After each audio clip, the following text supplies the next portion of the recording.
আপনারা নিশ্চয়ই অবগত আছেন যে গতকালকে বাংলাদেশের প্রধানমন্ত্রী জনাব তারেক রহমান বরিশালে সাংগঠনিক সফর ও বৃক্ষরোপণ কর্মসূচি এবং ফ্যামিলি কার্ডের উদ্বোধন করেছেন। সেখানে তারেক রহমান বরিশাল শিল্পকলা একাডেমিতে সাংগঠনিক আলোচনা করেন।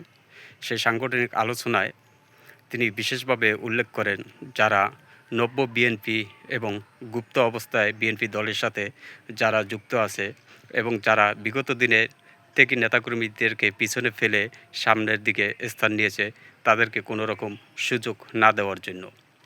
আসলে কি তারেক রহমানের এই দিক নির্দেশনা কি শিল্পকলা একাডেমির চার দেওয়ালের ভিতরেই কি কথাগুলো থাকবে, নাকি তৃণমূল পর্যায়ে সেই কথাগুলোর প্রতিফলন হবে? এখন তৃণমূল পর্যায়ে সব মানুষগুলো তার কথার উপরে নির্ভরশীল হয়ে আছেন। তারা দেখতে চাচ্ছেন যে তারেক রহমানের নির্দেশ কি তৃণমূল পর্যন্ত পৌঁছায় কিনা এবং তৃণমূলে থেকে নেতাকর্মীদের মূল্যায়ন করা হয় কিনা, এবং যারা দলে 5 তারিখের পরে যারা দলে আসছে এবং যারা দলে হাইব্রিড বা নব্য বিএনপি হিসেবে পরিচিত, তাদেরকে যেই নেতৃবৃন্দ যেই মূল্যায়ন করে সেই মূল্যায়নের জায়গায় তারা থাকবে কিনা, অথবা ত্যাগীদের কি সঠিক মূল্যায়ন দিবে কিনা, এটাই এখন দেখার বিষয়।